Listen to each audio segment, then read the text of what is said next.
All right. Hey, welcome to ComicArtistPro Secrets. My name is Ethan Van Sciver, artist for DC Comics, and very excited tonight. We're joined by Superstar, a young man who has really done fantastic things since he kind of appeared on the scene. I think on Batman: The Dark Knight with Dave Finch. Ladies and gentlemen, here's the great Jason Fabok. Hey guys, how's it going? It's really cool to have you here, man.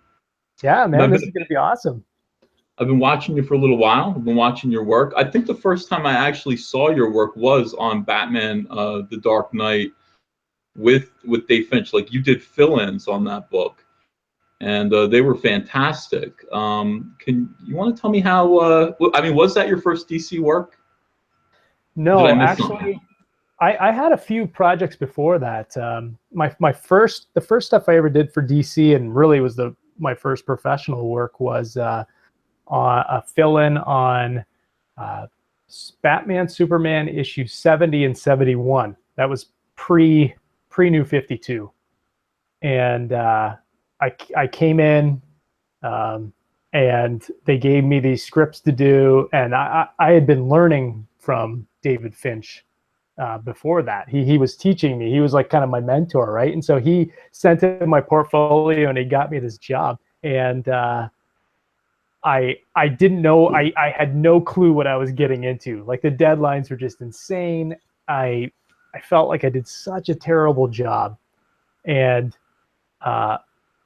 I didn't hear back anything from DC for a few months, and I thought, oh no, these guys, they gave me this job and I just blew my chance, kind of thing. All right, let's go. Rewind. So that's the opening scene to the Jason Fabok. Right. Okay, that's the worst point of his career right there, and then we're gonna rewind it real quick. So what year were you born? 1985. Oh my God. All right, so I've got a decade on you. I'm much older than you, which is something else. All right, so I'm going to try to put myself in the mind frame of someone who was born right at the same year that Transformers came on TV. I mean, so you were a '90s kid, right? Yeah, it grew. Most of the stuff I remember was in the '90s. Yeah. Right on. Okay, so when did you find your first comic book, and oh my God, what was it? Okay, so the first comic book I ever have, I don't have it. I remember my dad brought it home for me, and it was an issue of Batman. I'm still trying to track down kind of what that issue was and whatnot. And actually, here's one thing that the viewers can do. There is an episode of Mr. Bean where he's sitting in a dentist office, and he picks up this comic book, and it's that is the issue of Batman that I had as a kid. But it's so, I can't see what the number is, or Do you remember who was in it? No, not really. I remember there was like a wolf or something in it, and a scene with Batman, the Batmobile in like the desert or something like that. I don't know. It was but if I saw it, it would probably all come back to me. But the first comic book I ever read, I actually have it here, was this. X-Men number 5. Are you kidding me? 6. I need that one. X-Men number 6. Wait a second. Hold on a minute now. This is very serious. From one comic book collector to another. Here's number 7. Nice. Here's number 8. Here's number 9. Here's number 10. And they're all in near mint condition. You have number 6? Yeah, this one's not in mint condition though. This one's got the cover falling off and everything like that. But this was my dad's.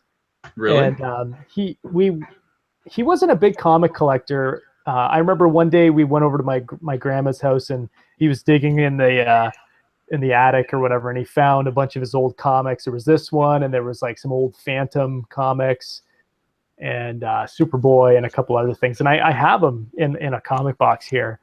But this was, I think, the first comic book I ever sat down and read. And yeah, and I loved the X-Men. I remember seeing them on TV on the old cartoon show and stuff. And what did you think of that version of the X-Men? What did it kind of like? Were you like, who are these guys? Because they don't look like the cartoon X-Men. Yeah, well, I mean, I recognized, Cyclops, Jean Grey, Beast, and whatnot. I mean, I knew all the characters, but yeah, they were very different than what they were in the night. Like, to me, X-Men was the '90s version of X-Men, because that was my introduction to them, was the '90s cartoon show, which all the characters look like the Jim Lee, style of X-Men. And still to this day, that to me is definitive. X-Men. Yeah, that is definitive X-Men for me. What did you think of Jack Kirby's art in that book? How did you feel about it as a young man in the '90s, looking at Kirby in that comic? Yeah, you know what? Like, I don't know. I enjoyed the art, but for me, I don't know. I think my first impression was, oh, it doesn't look as detailed as the, more of the modern comic books at that time. But I've gone back and I find that I've gained a respect for Jack Kirby now, looking back at his art, and I can see all the great things. But when you're a kid, I don't know, like, you want the hippest and the newest thing. And I think, at that time it was like Jim Lee and Rob Liefeld and all those guys, right? At that time period. And I remember seeing a lot of that art, even though I wasn't reading a lot of those comics. You just were exposed to that because everything kind of had that style. Even the cartoon show had that Jim Lee style to it. And yeah, so I love, looking back, I love Jack Kirby. I love his work, especially a lot of the DC stuff that he did with the New Gods. I looked at a lot of that when I was doing the Justice League Darkseid War stuff, and tried to pull some influence from that. So in a way, Jim Lee is your Jack Kirby. I mean, Jim Lee is the foundation of your childhood understanding of what comic books look like. Is that fair to say? Yeah, and it still is. Like, I have this issue of X-Men. This is X-Men #2 that Jim signed for me. I brought one day when I saw him, I brought a whole slew of these early X-Men issues, and he signed them. And at first he's writing things like, really looking forward to having you draw the amazing superheroes or whatever. And then by the last one, he's like, I don't know what else to write on this comic book. So here you go. But yeah, to me, Jim was, I think Jim is to me, he's the essential comic book artist. I mean, I don't know. To me, like, when I first read Batman Hush, I have a whole stack of all, like, my books here that I that were influenced. Okay, those are your influential books right there. Let's run through them. Because first of all, are these the books from your childhood? So let's say in 2000 you're 15 years old. That's like people's prime for the most part of really having comics kind of enter their heart and their world and everything. So yeah. And I'd say that this was around that time was where a lot of these comics, maybe a little later.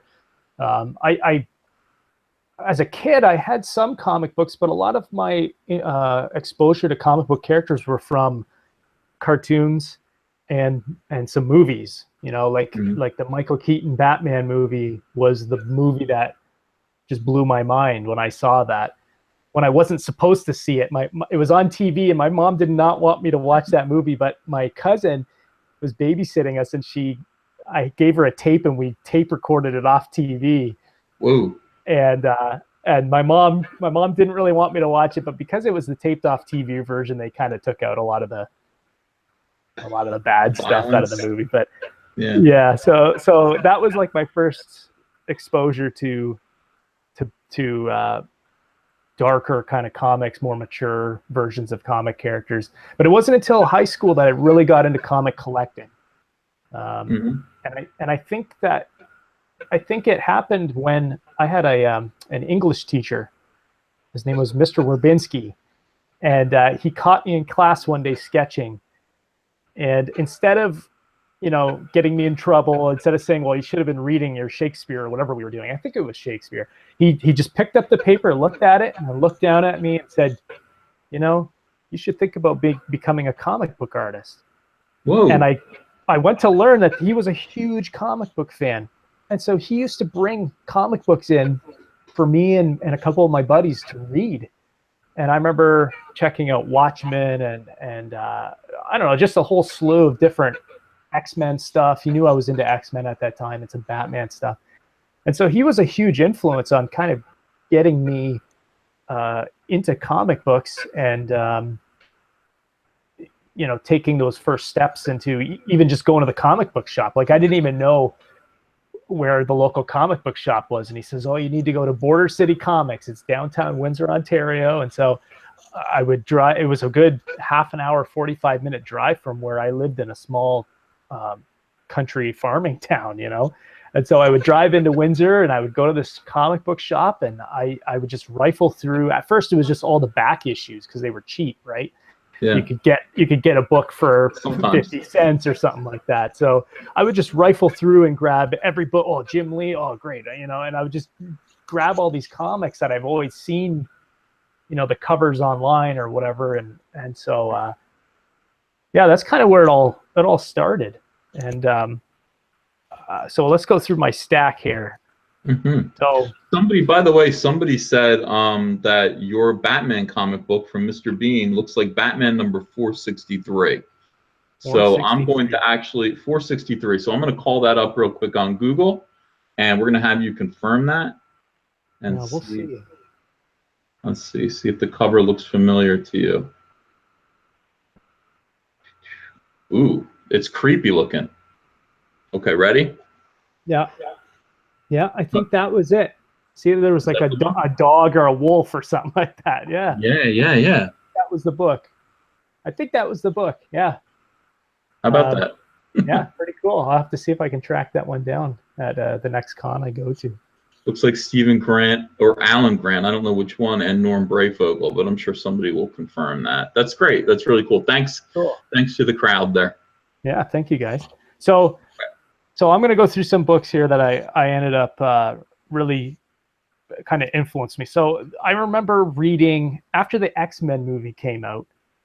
I remember really getting into X-Men again, and Marvel used to have like an online comic viewer where you could go online and you could actually read comics, and they had Ultimate X-Men on there, and I still don't have issue number 1, but I have like issues 2 to, I don't know, 30 or something like that.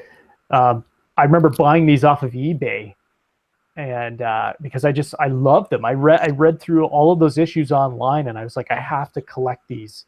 And I think it's I don't know if it's I think it's Adam Cooper who drew these ones. Yep, I remember. I was working at Marvel then. Yeah, and you know, this was kind of like when I was like I said, 16, 17, I don't know, something around there. This was the series that kind of got me into comic book collecting. And so I remember going out and buying all those. I remember getting this one, Origin number 1. Mm-hmm. I was a huge Wolverine fan. Now when I look back at it, I wish this comic never existed. I wish that they never revealed. I think revealing a lot of his backstory kind of took a lot of the mystery away from the character. But at the time, I loved this series. Like I loved the art. I remember trying to draw a lot of the panels in it. But you know, now looking back on it, I wish that they would have kept his background mysterious. That he never knew his background, and even to this day, he wouldn't really know much of his background. Now, is that a cautionary tale also for people who want to know too much about the Joker? Yeah, it could be. Yeah. I think that again, I think Joker works that way, and I think another character that was ruined by kind of showing his backstory from Star Wars was both Darth Vader and Boba Fett. I think Boba Fett especially, he's this mysterious guy, and you know, they should have never he should have always just been a guy in a mask. He should have never really known who he was, because it takes some of the mystery away from the character. I remember really liking Scott Campbell's art, J. Scott Campbell, and I remember Danger Girl picking this one up because it's a double issue, and just really studying the art and his line work and the way that he could capture. It's almost caricature-ish, but at the same time, it's got some he had really good movement and storytelling and lighting and all that kind of stuff. So that one was a big one for me too. And then this was around the era when I started to really get serious about trying to draw comics. So this would be when I was near the, well, probably actually post high school, college, and whatnot. And so these are some, I don't know if they're in any particular order, but this one here was the first book that I really got into David Finch. And Ultimatum. I still think that Ultimatum, there was 5 issues of this. I still think that this was Dave's best work as a penciler. Like the backgrounds in this book are just insane. And I have the trade that sits next to me. And anytime I need, like anytime I'm looking at visual reference for backgrounds and stuff, I still go to this stuff. Like I think that this is kind of like, you know, the Bible of how to draw crazy detailed backgrounds in cities and destruction and all that stuff. And this was what made me a fan of Dave. And you know, not too long after reading this was I, you know, going over to his house learning from him. I remember picking. Well, we'll get to that. Never mind. Keep going. Yeah, I'll go through these ones quick. Blackest Night, Jeff Johns. This I think was maybe the first Jeff Johns stuff I had ever read, but this really excited me when this came out. I wasn't really a huge DC fan at this time, but it really opened up my eyes to the broader DC universe, and because Jeff likes to use a lot of you know, he doesn't always just use the A-list characters. He uses C and D-list characters and makes you love them. So, and Ivan Rice's art on this is just incredible. That's his best cover. That's the best cover of the series, in my opinion. Yeah, that's why I picked this one, a number 2 instead of number 1. But yeah, I became a lifelong fan of his after that day. And here's one that you might recognize, Flash Rebirth. So this was the first time I think I picked up your work. I didn't ask you to do this, Gus. Yeah. I remember buying this at a comic book shop in Stratford, Ontario when I was dating my wife. This was back before we got married. She lived 6 hours north. And so I would drive through this little town on my way up to see her. And this comic shop had this entire run, except for issue 4 or something like that, which I ended up finding at a Comic-Con not too long ago. But I remember picking this up and just this is what introduced me to your art. And I remember meeting you at C2E2. I went up with David Finch, and I still have the poster. It was a Flash poster. I still have it. I'm going to hang it in my son's room. Oh. Yeah. So. But yeah, so this was a big one that really introduced me to your artwork. And again, like I think people can kind of see where all of my influences come from. It's very that very detailed, you know, artwork. You know, not hyper realistic, but realistic enough that it captures some realism, but bold and lots of shadow and blacks and. We're coming from the same place. Yeah, we both have this kind of like representative realism kind of preference in the comics we read, the art that we like, and then our own styles. I think you also include Gary Frank in that group, who I think right now, one of the best artists working at DC. I would actually say the best artist working at DC right now. I would hesitate to say that, but yeah, it's true, I think. I agree. I think Gary Frank is the best comic artist working in the world today. And I think that with Doomsday Clock, I think that's, if people already don't know that, they're going to know it after they read that series. That's going to really propel them. And speaking of Watchmen, I got Watchmen.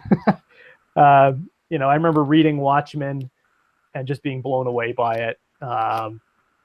You know, Dave Gibbons' work, again, it was an influence on the way I wanted to draw as well. And I picked this one up just recently, actually. I went back and tried to find the whole run, and Dave Gibbons signed this one at a con, so pretty cool. And then the last one I have in my stack here was Batman and Robin #1 by Grant Morrison and Frank Quitely. And this book, this book introduced me to Frank's work, and I've been a fan ever since. It just blew me away, his work. And I don't know, I still consider this like one of my favorite all-time issues. And it's sad that Frank Quitely only did the first 3 issues of this series. I wish he would have done like the whole run, but the first 3 issues are the best. And you know, this is just one of my favorite covers, my favorite books. So those are all books that really influenced me as a young person trying to get into comics, and reading those around the same time I was kind of building my portfolio. And so, what a great thing too. I mean, I worry that somebody born in 1985 missed all the great artists that like I kind of grew up with, like John Byrne and John Bogdanove, and you know, the early Marvel artists that were so good. But boy, I almost would rather have your guys as my formative influences. I mean, looking at that list, Frank Quitely, you know, Dave Gibbons kind of is a little bit more old school. But Dave Finch and Gary Franken, these guys being your artists that you grew up with, if you're gonna, if being a comic book artist means standing on the shoulders of giants, you have huge like shoulders that you're standing on. I mean, these guys are great. They're the best of the best. Especially Frank Quitely. Wow, I didn't know that you were influenced by him. I was too. I talk about it all the time. I mean, there's plenty of other guys too, like that you really don't really see their influence in my work, but I fell in love with their art. Guys like Tim Sale, you know, Tim Sale, like I still think that his Batman stuff that he did with The Long Halloween and Dark Victory, I think that those are 2 of the best Batman stories of all time. And you know, he doesn't, I mean, I think he deserves a little more love too. And his artwork style is very totally opposite from what I would draw, but it just works, and I've always really loved it. You know, and also, this one here is a big influence on me too, is Brian Boland, you know, like, and this is Brian Boland is really somebody that I've really fallen in love with recently.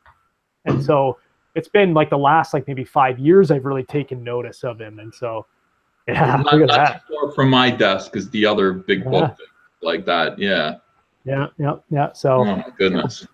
Boland's art is somebody I read through this book, and I study all of his line work constantly. You know, I don't know if I could ever draw as clean as he does, but well, that's all on computer now. I mean, that's the thing. He's doing most of that digitally now. So I don't know. Well, so all right. So those were the comics that you found. Now, at what point did you draw a comic book? And tell me about your first comic book, maybe that wasn't even published. Did you do any? Okay. Yeah. So after finishing high school, a buddy and me, we had come up with this little story. It was like a fantasy story with like these 2, you know, Lord of the Rings style characters, and it was a very simple story. They go and they have to hunt this guy down and stop him or whatever. And I spent all summer just drawing this book and scanning the pages, and then digitally coloring the book and putting it all together. And I still think it's out there online because I had posted it on like an online comic kind of publishing format back in the day. This is probably like 2003, something around there, maybe a little later than that. But it was called Blade and Mace. Blade and Mace, because the one guy had a sword and the other guy had a mace. And so a mace, not that kind of mace. No, it was a mace. So yeah, so that was, I did that, and then right after that, that's when I went into college, and I took computer animation in college at St. Clair College here in Windsor, because I didn't really know where you go to school for comic book art. You know, like I didn't really know about the Kubert School, and I knew that the local college here had this animation course, and so I took that because I figured, you know what, maybe I don't know if I'll ever make it as a comic book artist, but if I go to this course in this school, I can maybe get into animation, graphic design, illustration, movies, whatever. I was into all that stuff. So I went there, I did that for 3 years. And then this is when my story kind of takes a turn. I graduated from that course, and I was actually offered a job right out of school to go and work for an animation studio up in Toronto, but I just didn't feel it was where I needed to be. And some people might know I'm a Christian. I'm a Bible believing Christian, devout kind of guy. And so at that point in time, I felt like, you know, I pray a lot about things, and I pray a lot about like what I should be working on, and truly just trusting that God would lead my career, and kind of, he has. He's really led me in the direction that he wants me to go. At that time, God told me to quit my art and go to Bible college. And so the story goes is that I walked away from my art. I found this little Bible college up in Owen Sound, Ontario, and I just felt like that's where God wanted me to go. And so I went to this Bible college, and it was just a 1 year kind of hardcore, like studying the Bible, just learning, we went book by book, I think I read through the Bible like 2 or 3 times that year, going through all the books, and we'd have some of the best professors and historians and theologians come in and teach us. And I just really wanted to learn what I believed. And it was there that I kind of realized that everything I was chasing up to that point was for my own selfish desires. It was to be famous. It was to make tons of money, and it was to get girls. Like those were like every dream I had from, you know, in high school. Like I wanted to do comics. I wanted to make movies. I wanted to be a musician, a rock star. Like all of those things, all was because I wanted fame, fortune, and girls, you know. But when I was at this Bible college, it kind of humbled me, and I realized that I'd been, you know, God had given me some talents and some gifts, and don't use them for shallow, hollow things. Use them for good. Use them to inspire others, and you know, use them. I believe I use my talents to the glory of God. I want people to look at my art and go, wow, you know, why does he work so hard on his work? How come he works so hard on his art? And I want to say, well, it's because in the Bible, Jesus commands me to do all things as if I'm doing them for God, you know? So if I'm going to draw a comic book page, I'm going to make it the best page I possibly can, because if God had asked me to draw that directly, I would try and do the best I could, you know? So that's how I see work. That's how I see job, and how everything, like if you have that kind of an idea about your work and your job, well, then you always put forth your best work. And it wasn't until I kind of was humbled that I realized, like all of a sudden God was kind of saying to me like, hey, let's chase this comic book dream again. And it kind of gave me that desire to go after it. But now it was like, it was totally different. It was like I had a passion and a drive like I never had before. And it just seemed like my art was my skills and everything. I was just soaking in and absorbing all these things, and just could all of a sudden put it on the page how I wanted to kind of draw it. And I practiced every day. Even though I was doing all this coursework, I was still going back to my dorm and just drawing. And you know, the other cool thing about when I went to that Bible college is I met my wife there. And you know, we fell in love there, and that's where we met. And so you're not getting girls from comics; you're getting them from Bible college, which is, well, hey, probably getting a better, it's true, nicer girls. Yeah, and my wife had the same foundation and the same beliefs and the same moral beliefs as me, and so, you know, God provided my partner in this life, and she's been such a huge part of my work. Great. You know, she's the support system behind me, you know, every day. I know that you can attest to that too. So, yep. You know, you need that. And, you know, so then it was like, okay, I started forming a portfolio, but I didn't really know where to go and what to do. And a friend of mine knew David Finch, because David Finch lives in Windsor, Ontario, and I'm from that area. And so a friend of mine said, hey, why don't you send your stuff to David? I just so happened to have his email, because this guy that I went to college with, I don't know if he had babysat Dave's kids, and he was getting, or his girlfriend was, and he was getting some art lessons from Dave. So I knew that Dave would actually sit down with you and give you some lessons. So all I wanted him to do was just critique my work. Tell me what I could work on. How about this path that seems to have been put together for you. You think that was coincidental?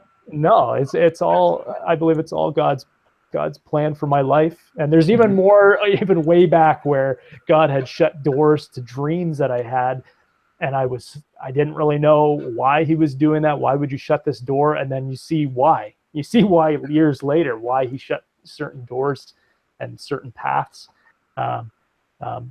You know, but so I sent my portfolio to Dave, asked him if he could just look at it. He invites me over to his house.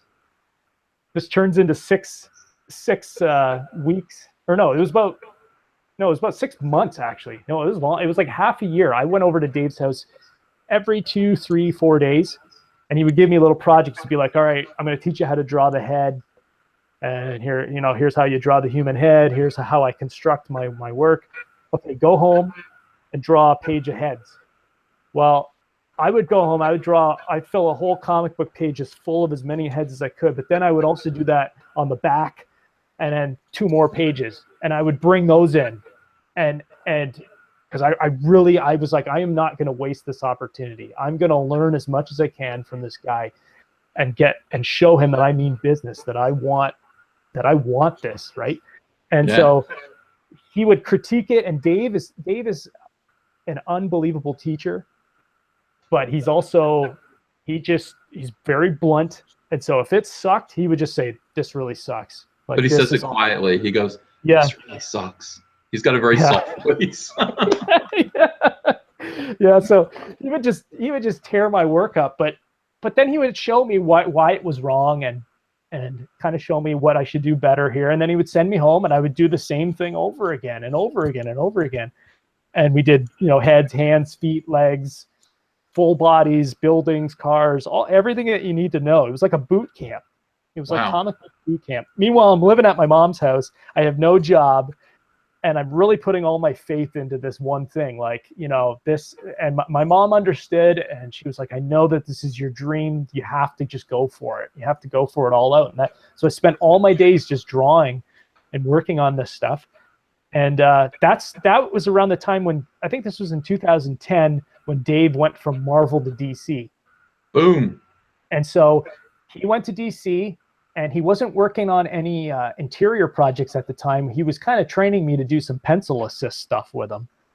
And he just said, hey, let's put together a portfolio. I'm not going to need your services. Let's see if we can get you a job.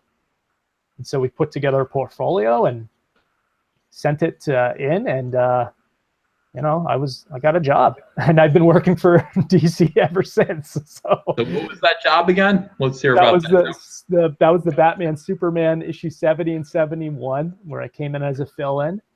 And yeah, it was, I had spent, I think the portfolio that I sent in was like 7 pages of comic book storytelling work. And I probably worked 1 week per page, you know, kind of thing, to make it look the best it possibly could. And then all of a sudden it's like, no, you got to draw a page a day, you know? Yeah. And I remember being so sick, stressed out, sick to my stomach. I felt like, you know, I'd finally given the opportunity, and I'm blowing it. I just wasn't, you know, I couldn't handle the deadline. I did finish the work, even though I had, I think, an inker bail on me at the last minute. I was sending my work to him, and he bailed on me. And so I had to end up calling up the editors and telling them all this. And they really respected that I was filling him in. Like, this inker bailed on me. I had no experience in any of this, right? And so I finished that book. I remember I had enough money that I made from those books that I bought an engagement ring. I proposed to my wife, thinking, oh, I'm gonna have some work coming in now, and then nothing, you know, nothing. And so it wasn't until, actually, I got my collection of books here. One sec. So actually, a little lesser known fact: the first ever professional work I did was in this book, which is a David Finch X-Men issue. This was right when I was learning from him. I'm trying to find the page here. He had me do. Assistant.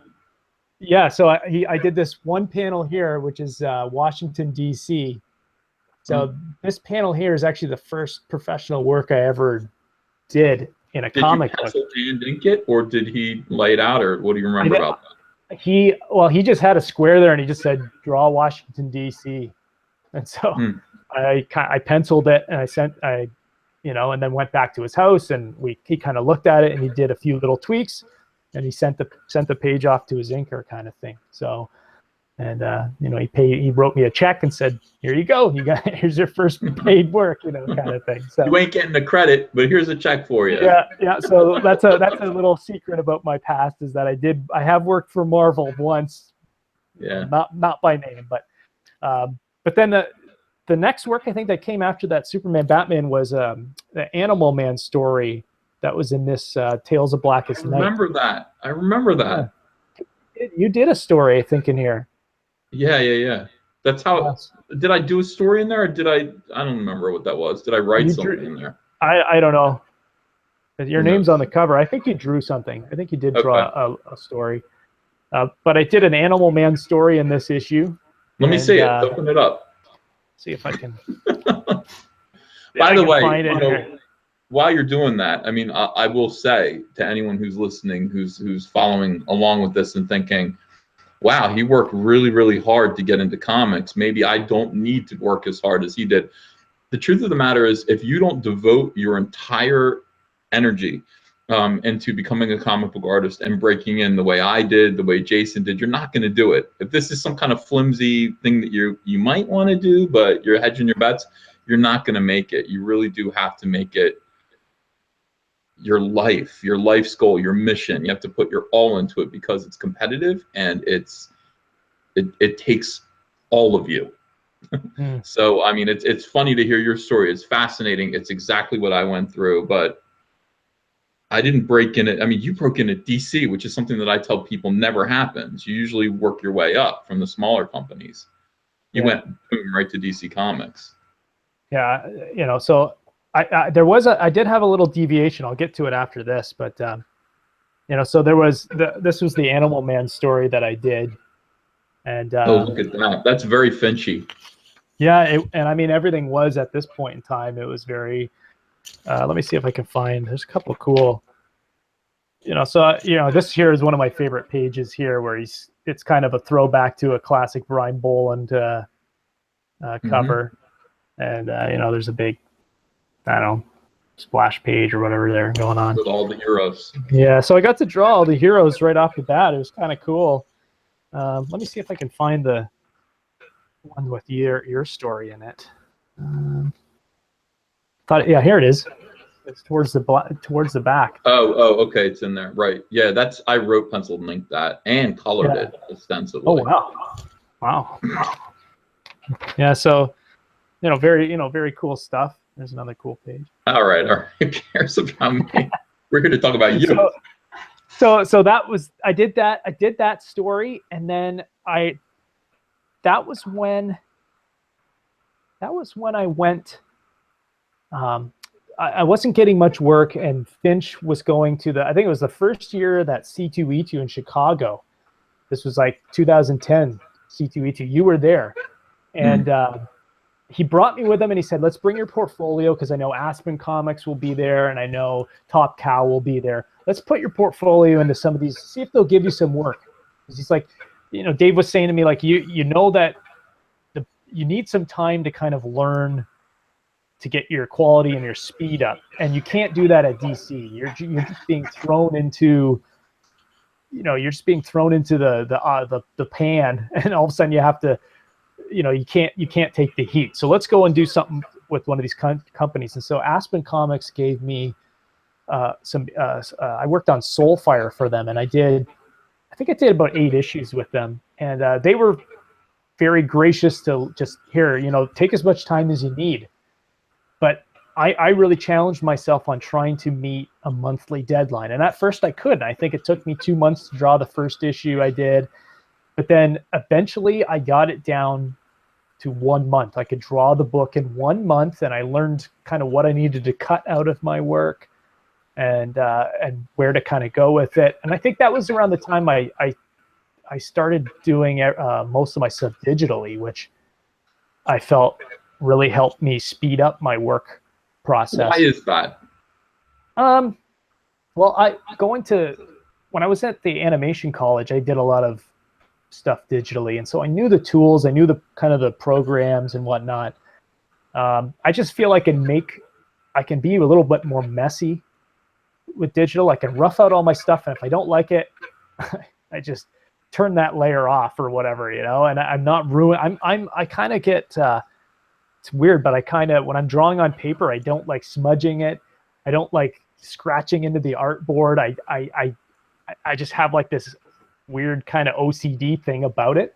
Mm-hmm. And even now, when I draw traditionally, I'm roughing everything out in the computer, printing it off, and then light tabling, you know, the inks over top of it when I do covers and splash pages and stuff. That's how I do it, so that I have all my roughs have been worked out digitally, and then I'm doing all the clean work on the paper, and I don't have to guess. It's just all right there. But that's when I kind of made that shift, and I found by doing that, I was able to really increase my speed and increase my quality, and I was becoming more and more happy with how the work was turning out. And then that's kind of when I was asked to do the Dark Knight books with Finch. He was moving on to do New 52 stuff, and he needed to fill in for 2 issues, and so I came in and I did issues 4 and 5, and I remember I'd only handed in a couple pages of this book when Mike Martz called me up and said, "Hey, do you want to sign an exclusive with DC?" And so, you know, I think he had seen, like, you know, that I was working hard and I was doing decent work for the time, and I was making the deadline. And you could see the potential in those books. I mean, you really could. You could see where you were going to go, but you went there so fast from there. Mm-hmm. You were still very much David Finch's pupil in those books. Yeah, and that was one thing I really struggled with, is like Dave had taught me how to draw like David Finch. Mm-hmm. And I used to say to him, like, Dave, you know, everybody's just going to see me as a Finch clone. You know, they're not going to take me seriously.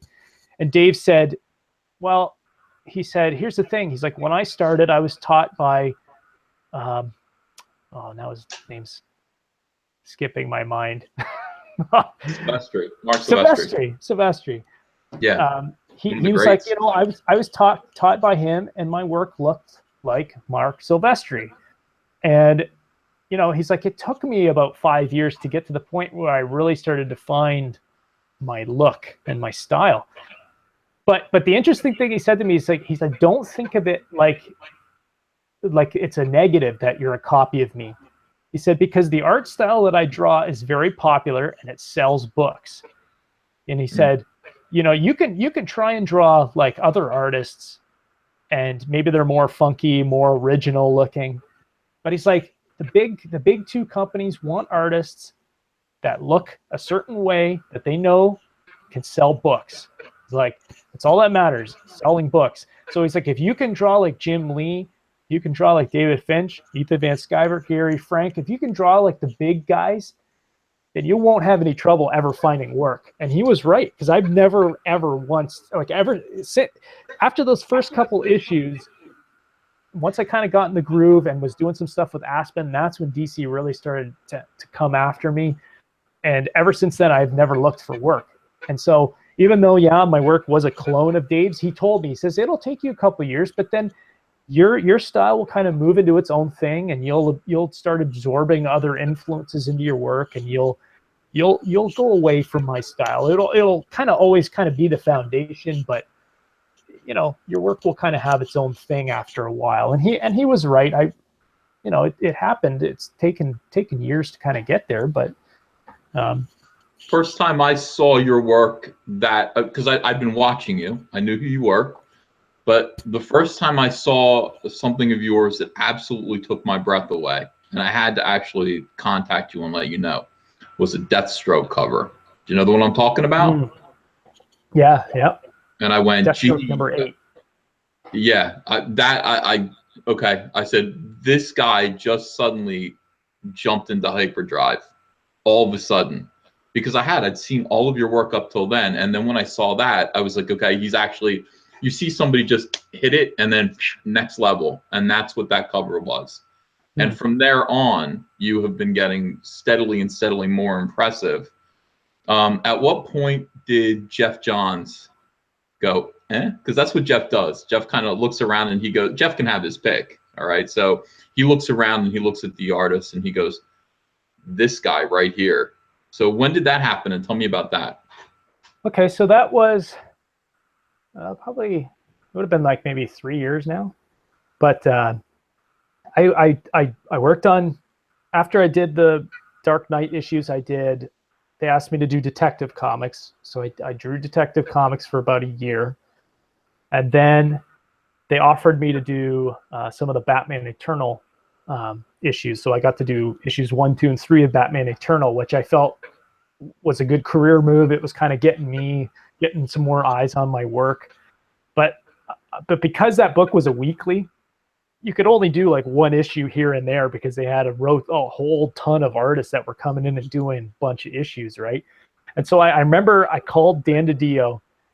I had the guy, Dave Finch told me, just call Dan DiDio and tell him what you want. I said, well, I've never even talked to Dan DiDio before. I'm supposed to, call the head honcho and tell him what I want. So, but I did. I called Dan, and I told him, I said, I want to take that next step. I want something different. I want something big. I would like to do Justice League. And at the time, Ivan Rice was doing Justice League, and he said, well, he's like, I don't know if that's a right fit right now, but he's like, I'll keep it in mind. Keep working on what you're doing. We'll find you something. And maybe it was a couple of months later. I remember it. I was laying in bed. It was 11 o'clock at night Eastern time. All of a sudden, I get this text on my phone. It was Jeff Johns, but because he's on Western time, right? It's all it's what it's 8 o'clock or whatever his time. And so he's like, hey, are you up? I need to talk to you. And I'm like, oh my gosh, like what is he like? I was freaked out. I don't know. I was like, what does he want? I have never talked really to Jeff. I had met him a couple times before at the summit meeting or something that we did. So he calls me that night. He didn't call me for like another hour. So it was like midnight. So I'm freaking out. Don't know what he's going to say. And so he calls me up and he's, tells me that he really likes my work. And he's like, I think that you'd be a great fit on Justice League. I want to do something, this Darkseid War thing. But first let's start off on something a little more simple and then we'll move into that. And I asked him, I said, how I'm just curious, like why me? Did you talk to Dan DiDio? And he said, no, I never talked to Dan. He's like, it was actually Brian Cunningham who had kind of suggested that I take a look at your work, and he says I looked at it and there was like an image of Wonder Woman that I had drawn as part of my portfolio that I handed in at DC that I look back on it now and it looks it's awful. But he looked at it and that one image sold him on it. He said, like, I know you can draw a great Wonder Woman, and that's the story I want to tell. Is a Wonder Woman centric story. And so, yeah, and then that's how we started working together and did Justice League together. It's funny that I find that that's kind of the way Dan DiDio operates. Is you'll put a bug in his ear and he'll almost never give you what you want right away. It takes a little while for him to stew on it, and then he comes back at you with it later. So he'll know if you say, I want to do Justice League, unless you're Jim Lee, you know what I mean? He's going to say, okay, well, let me think about it for a little while. And then you're probably going to be made happy a little bit later. He did the same thing to me with Hal Jordan and the Green Lantern Corps. I actually named that book. I said, I want this book to be called Hal Jordan and the Green Lantern Corps. And he said, no. And then 2 months later, there was Hal Jordan and the Green Lantern Corps, and I was on it. It's like, it's a funny little thing about Dan. Interesting. Yeah, interesting. But yeah. So like that's when I started on Justice League, and the first stuff we did was a mesovirus. Look at that. And I still really love that cover with the hazard. You drew that by hand because I saw that original in Florida with you. Yeah. I all the covers I've done. There's another one, the Justice League. And then we started. That's when we started doing Darkseid War, and that whole series. And this was the story that Jeff had pitched me on the phone. But I was a little scared because I said, I'd never drawn a team book.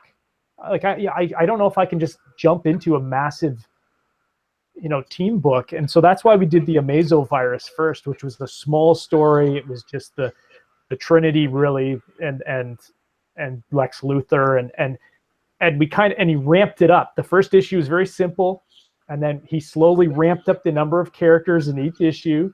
And so it got me kind of prepared for drawing all of these characters in panels. And by the end of that issue, it's just that story is just a full-blown fight between all these characters. And so I learned what not to draw, what to draw, how to cut corners, how to fake things, use silhouettes, use different things like that. To meet those deadlines. Did you meet the deadlines? Yeah. I met every deadline on Justice League, including the final issue, which was issue 50. This was like one of my great victories in comics, because this issue I had gotten the script late from Jeff, and it was a 40-pager and it turned into a 44-pager. But the thing is that they were, when this issue, while I was working on this, they were getting ready for the DC Rebirth stuff, and this issue had to come out before the DC Universe Rebirth #1 that you did, and with Gary Frank and Phil Jimenez, right? So this had to come out, and I remember looking at the schedule, and I only had 30 days to draw 44 pages. And I remember seeing Dan DiDio at WonderCon, and he looked me in the eye and he said, "Jay, I'm scared that you're not going to be able to get that book done. We're going to have to get a fill-in." And I looked him back in the eye and I said, "Dan, I will finish that book on time. I will finish that book on time."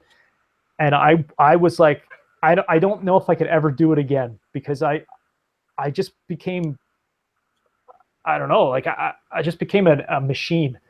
I was just pumping out pages like it was nothing. But I was just working like all day, getting up at 6 a.m., going to bed at 10 a.m., but just drawing.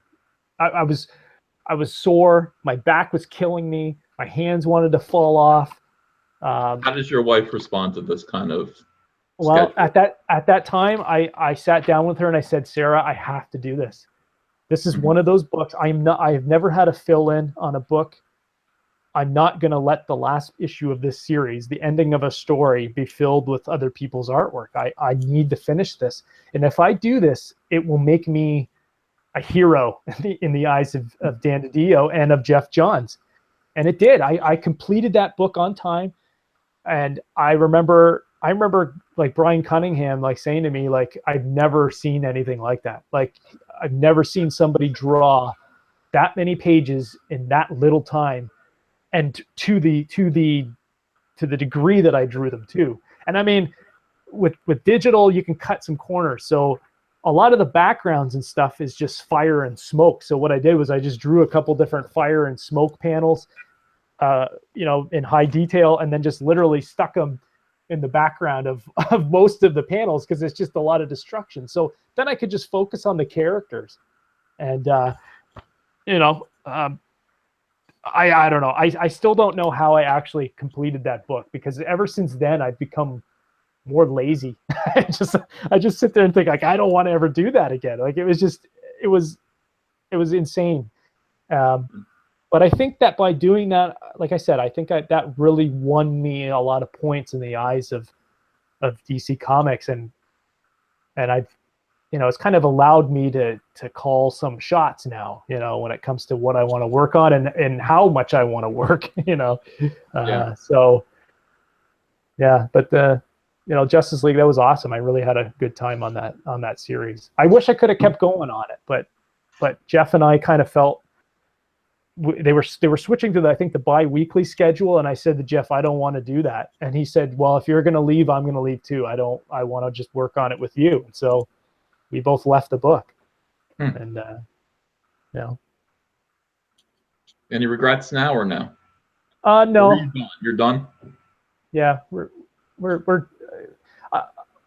there will be more projects with Jeff in the future, once he gets in time from the movie stuff. So we'll team up on something and maybe we'll do Justice League in the future. I don't know. Would it be Justice League, or is there something else that there's something else, but I can't really say what it is. Because I don't even know when that might all come about. That's the only thing.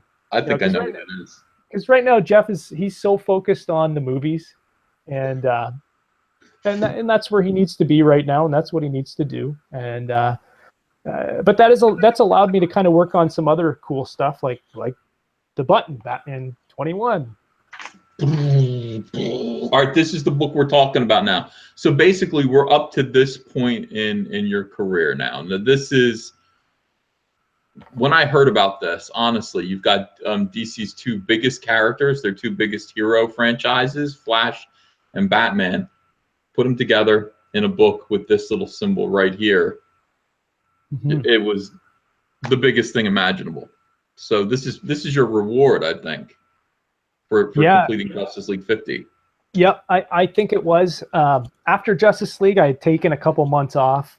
I think I took 2 or 3 months off, and then I did an issue of Justice League versus Suicide Squad, which kind of was their big event that was going to happen at that time, and that was December of last year. So it was about a year ago. So they had asked me to do that, and I said, yeah, I didn't want to jump into a monthly, and I didn't want to go hardcore with a deadline. So I did that issue, and then I was kind of just waiting. I decided, you know what? I worked really hard this year. I'm making a lot of my money off of royalties, so I didn't feel I need to just jump on a book and on a series and just go nuts again, because I was kind of burnt. To be honest, I was burnt out after Justice League. I was so tired, and I didn't really know if I wanted to keep doing the hardcore deadline thing.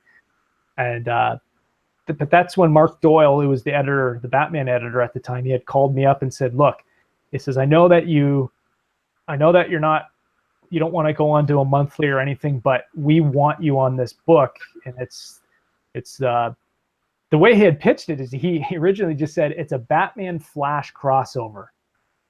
And I said, okay, what's going to be special about this? And he said, well, it's got to do with the Watchmen. so I said, okay, that's pretty. You had gotten to draw Batman and Flash already in Justice League, so just the two of them together was no big deal to you. Yeah, you needed that extra element.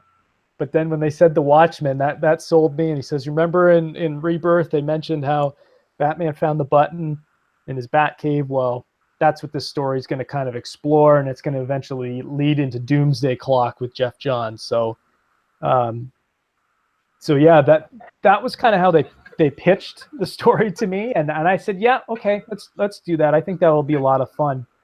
And so yeah, that's where this is. And is that 21 too? I've got the cool cover. What does that cover?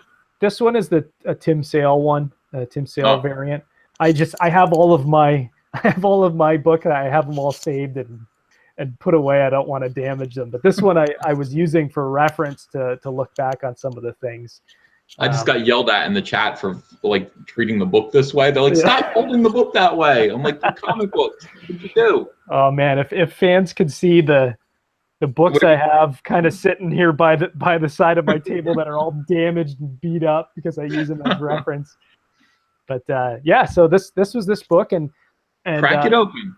Yeah, so Tom King wrote this, and I remember talking with him, and he said, Watchmen was done in a 9-panel grid style, so I want that to be this book. I want it to be all 9-panel grids, or most of the book be 9-panel grids. And I remember at the time the deadline for this one was actually going to be pretty tight. I really only had a month to draw it, and I said to him, I don't know if I could make deadline if every page is going to be 9-panel grids. I just, that's a lot of drawing that you have to do. And so originally he had kind of changed some of the stuff in the script. But then as we were going through the book, I realized I actually really liked the 9-panel grid, and I was really getting into it. And so I said, let's add more, let's add more, let's add more. So that's kind of how we started. But it opens up with this hockey scene, which he which was kind of fun that he wrote some hockey into this book, because you're a hockey player. I'm a hockey player and I'm a hockey fan. A little secret about this was this actually wasn't the opening of the book. The book actually opened with 2 9-panel grid pages, but I can't divulge what was on those pages because those pages might actually be used in something coming up, maybe in Doomsday Clock. Jeff really liked the sequence or something, and he wanted to use it, or they want to use it in something else. So it was actually, I had drawn the pages, and it was a really cool sequence that kind of was it was actually a scene from Watchmen, but reimagined in a different way. It was really cool, but sadly, I don't know if it'll ever see the light of day. Maybe once those pages are actually published, or that storyline is published, then maybe it will be. But so Tom actually changed the intro, and I think I actually drew the intro last because we had changed it up. Mercifully, it's not 9-panel grid for the intro. Yeah. So we had decided, let's start it off and slowly build up into the 9-panel grid. So we have this hockey sequence, and these characters are the inmates at Arkham or whatever are watching this hockey game, and Saturn Girl is she knows the future, and so she's saying, oh, this is the game where the guy kills the other hockey player in the fight or whatever. And again, we start off with this circle here, and then the stick comes in, which is supposed to almost represent like the blood splatter on the button. Like it's that's kind of what he had written in the script. Like, I want the stick to kind of come in so it angles the way that the blood splatter, or Professor Zoom's lightning bolt. Yeah, that too. Could be that too. So that's kind of what that is a play on. And one thing I tried to do with this hockey sequence too was actually draw it like you would actually see a hockey broadcast. One of the things that I'm always annoyed about in comic books and even in movies and media is whenever they show sports games, it's like as if it's filmed professionally on a set. There's always cameras like down at ice level following the players along. And yeah, that's more dynamic for a comic book. But in my mind, if Batman's and these people are watching it on TV, it should actually look like a TV broadcast. That's just the way I think. So I really tried to make this sequence like a TV broadcast of a hockey game. And so here in this panel is the first time you see the smiley face. Yeah. And I think from here on out, every page has a smiley face. If most of them have the smiley face. Is that right? Yeah, it might be. I don't know. Yeah. Maybe there's a couple in there that don't. But the smiley face kind of starts. You can see it here behind her, and she's freaking out, and the inmates are all freaking out because she's saying, I can't really read it because it's backwards on my screen, but she's saying, "Stop it! Can't you see? Nothing stops it. Superman won't come. Our friends will die. The Legion will die. No one will stop it." And then from the screen it says, "You never know what will happen." Yeah. So there's that little intro sequence, which I'm sure the whole Saturn Girl thing is going to be touched on. Maybe in Doomsday Clock they'll touch on that. But then we go to this. This is one of my favorite pages. And I think the script said something like Batman's watching the computer screen, and he's got the hockey game on, and he's got the news and a couple other things. And on some of his other screens around his computer is a close-up of the button, like as if he's studying it. And so I added more screens, and I made it, so that you had just a ridiculous amount of computer screens. I mean, nobody really needs that many computer screens, but I always think that Batman's computer looks cool when he's got 20 different screens going on. But I really just wanted that the computer kind of is in the background of most of the shots, and so I wanted it always to seem like the button was looking down at them. Like as this whole sequence is going on, the button's always kind of watching them. How about that? That's terrific. Where do you get your Batcave from? Is this Dave Finch's Batcave? Part of the computer, like I use a lot of 3D models and reference for my work. And I think my brother actually, my brother's a professional 3D modeler for Ubisoft, the video game studio up in Toronto. And so he does all the 3D models for all the characters and stuff. And so he had actually built some Batman Batcave stuff, some platforms and some computers and whatnot. And so I use a lot of that stuff to get my reference from. And so I think that's what the computer is. And but I don't know. Look, when it comes to, I don't think I've ever drawn the Batcave the same twice. Every time I draw it, it's something different. And I remember DC during New 52 kind of said, this is what the Batcave is supposed to look like. I don't think I ever used it. I was just to kind of make up. I wonder when they get rigid like that. Yeah. I wonder if anybody cares or notices, or if that's a good thing or a bad thing. I like them saying Batman gets in the bat plane and I can choose the bat plane that I want to draw, and nobody ever complains. No, it's just I think he's got a million of everything. Yeah, I think that was one of my favorite things about Batman, is that each artist kind of brings their own thing to it, so they can have their own Batmobile and their own bat plane and their own Batcave and whatever. I've always liked that. So now we get into the 9-panel grids. And so this is brutal. I looked at this again today, anticipating this interview. This hockey fight is devastating. It's real. I mean, really, really well choreographed, and it looks like it hurts. Yeah, and a lot of this was, I looked up reference. I watched a lot of hockey fights. I've seen a ton of hockey fights in my life, so I kind of know how they happen. And so the interesting thing was that Tom has this sequence going on where Batman is flipping the button in his fingers. And so, the script said something like, Batman's holding the button, and then 2 panels later, it's like Batman starting to flip the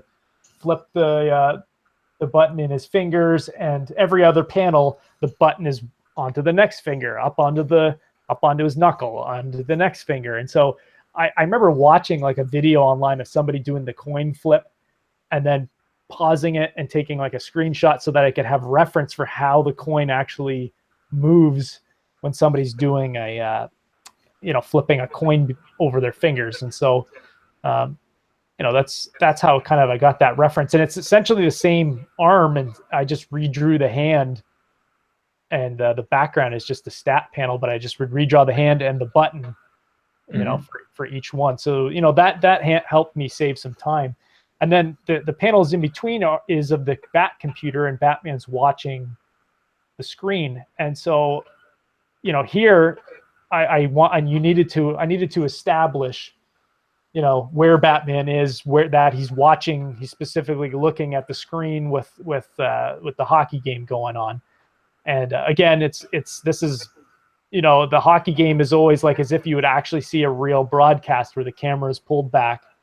And so then here we notice that it starts to zoom in. Like each panel of the hockey game, it slowly is zooming in closer and closer and closer, so that it's not just a stagnant camera here and then a stagnant camera here. It's like this is always moving while this is stagnant. And I just felt that would kind of add something to it, because I knew what was going on the screen was just from a broadcast camera, so I had to do something to kind of make it a little more exciting. So very smart, very smart. I love the slow zoom. Yeah, so slowly zooming. Static. This guy takes his head off. There's a big elbow to the face, which is actually based off of a famous elbow of when Pavel Bure, I forget which guy, Shane Churla or something like that, in the 1996 playoffs. When you're a kid in Canada watching these videos called Don Cherry's Rock'em Sock'em, used to always have all the best hits and the best fights and stuff. So a lot of these panels are actually based off of like some of the best fights and stuff in history. But so the guy gets hit, then the guy drops the gloves, they start fighting, and anybody who's watched hockey knows that as soon as the fight starts, all of a sudden the camera's right in on the 2 fighters. And so so that's why here all of a sudden the camera has changed, because in a hockey fight you zoom right in on the fighters. And this guy's wearing number 93, which is the number that if I was a professional I would always wear.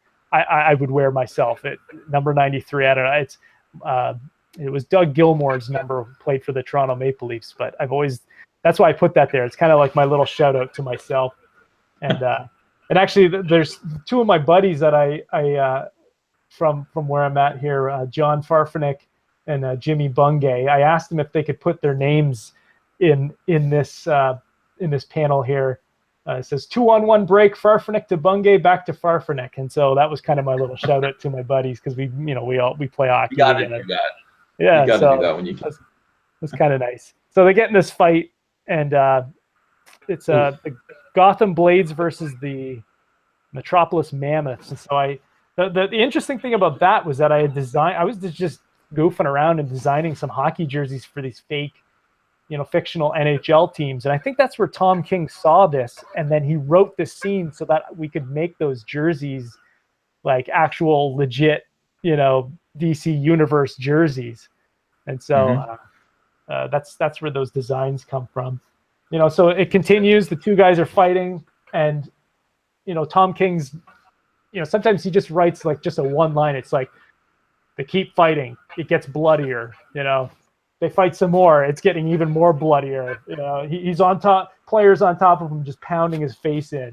It's getting more and more violent, and the guy's bleeding all over the ground, and the other player just isn't letting up. It was supposed to be kind of foreshadowing what was going to happen in the issue, which is Batman's going to get beat up by Reverse Flash, and so this is the foreshadowing of that actually happening in the issue. And so, I like the smiley face button being flipped around in the second to last panel when we see the guy's face fully, and we just see blood gushing out of his head. I think that's a nice little. And look, the smiley face is pretty much on the same level as the head, the bleeding guy's face. So that's a nice bit of work there. Yeah, I have to say I didn't really think that's just coincidence. I wasn't really thinking about that, in all honesty. But hey, really, really great. I mean, it's vicious. Yeah. So so then we go to the next page, and this is where Batman, he turns off the screen. We have a silent page. There's no dialogue. He flips the button down, and so I wanted to kind of get that effect, like it's bouncing down onto the thing, and he walks away from where the button is. They should have color held these then. I have to say, it looks like he's throwing 4 buttons. Yeah, they probably could have. Yeah, probably could have. So then he leaves the. You draw a great Batman. Oh, thanks. Thank you. One of the best Batman that the DC publishes. Sorry, go ahead. Yeah, so the button's laying next to the Psycho Pirate's mask, which I guess it reacts with the button. Sometimes I don't really know what's going on, but I just take it that the guys who are writing it know what they're talking about. And and so then you get this cool lightning bolt effect that spreads across the 3 panels, and I made it so that the lightning bolt actually goes over the panel border and then under the panel border to kind of create a 3D effect. I don't know, just sometimes you just play with little things to see if it'll work. And I think it kind of worked with that panel. I could have made I could have actually had the pirate's mask, Psycho Pirate's mask, actually on top. Coming out over the border. Yeah, I could have done that too. But that wasn't really the main focus. I think I wanted the viewer to focus on that line, that lightning bolt, coming out of the button and hitting Batman. And then we get this sequence here where he sees the ghost of his father, of Thomas Wayne, and he reaches out, and he can't touch his hand because he's I guess he's like a vision or a ghost. And that's when we start to we bring in the Flash and the whole element of the Flash. And so he calls Barry, and Barry's fighting the Samuroids, and which is like was that in a Flash book? I guess. I don't know. I don't really know too much about the Flash, but I remember Tom King saying, yeah, I think old school Flash fans will get the reference or something like that. Kind of a callback to something. Oh, I see. And then that's when the Flash kind of says, look, it's going to take me about 1 minute to get there. I need 1 more minute to beat these guys, and then I'll get there. So that's when our countdown clock starts. And so from here on out, the whole book, the 9-panel grid is used in a way that we can tell time. It becomes all about telling time. it's a second by second kind of countdown to when the Flash will actually arrive. And you know, so here, so one thing that's happening here is the camera. I had the camera angle. There's like a rule in storytelling where you don't want to. It's called like the line of action, and so you set up your camera like as if you're on a stage, and you always, if Batman's on the left side of the page or the left side of the camera, you always want to make sure that he's always on that side so that you don't confuse your viewer. But I thought, what if when the Reverse Flash shows up, we all of a sudden reverse the line of action because he's the Reverse Flash. So on these pages here, the camera angle is looking down from this way, at Batman. From here on out, it's going to reverse, like as if the camera was on the other side. And so I did that as just a little kind of thing to kind of make you feel uneasy. And so the lightning bolts behind Batman, and he thinks it's the Flash who's arrived early, but then we get this big 2-page spread of Reverse Flash punching Batman. With a great line of dialogue, too. Yeah, he says quite the reverse, actually. Oh, just great. Yeah. So, but here, like normally you'd probably want that punch to come left to right. But I decided, because he's the Reverse Flash, I'm going to have it come right to left. And I think it actually works better with this way because of the fact that when you turn the page, I don't know if I can do it here, but when you turn the page, it's like as if the punch comes across, boom, That works great. Did you hand draw this 2-page spread?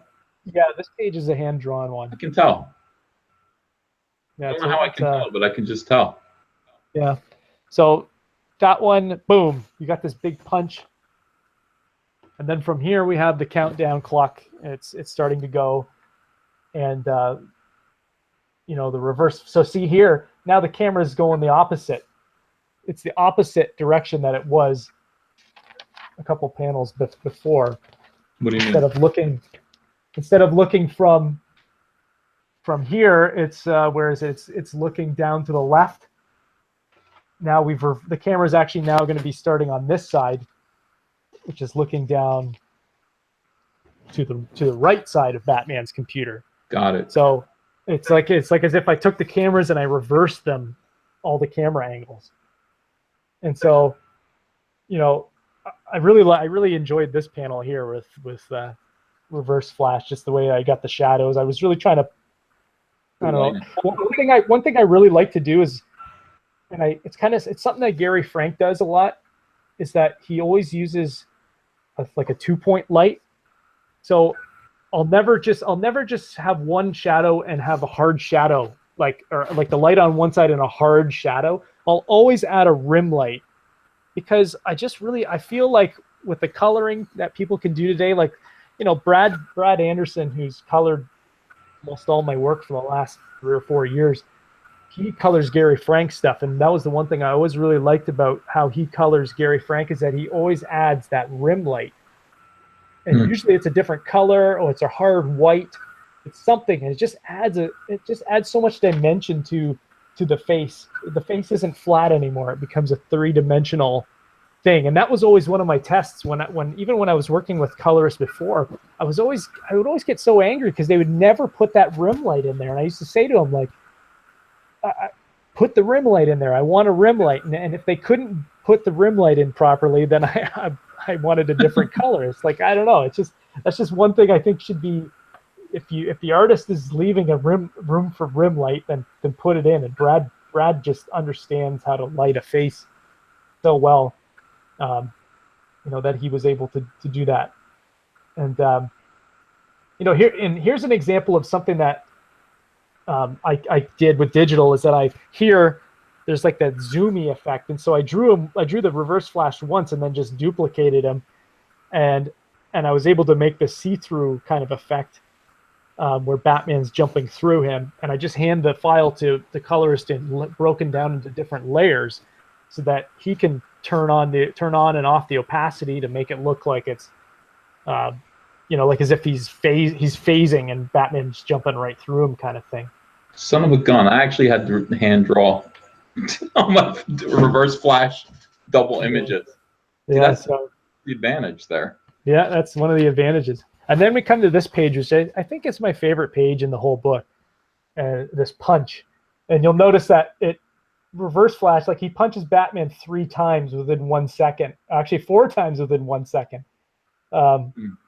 Originally, I don't think it was like that in the book. I think he ended up changing the timing of it so that the time he gave it so that it gives that really cool effect.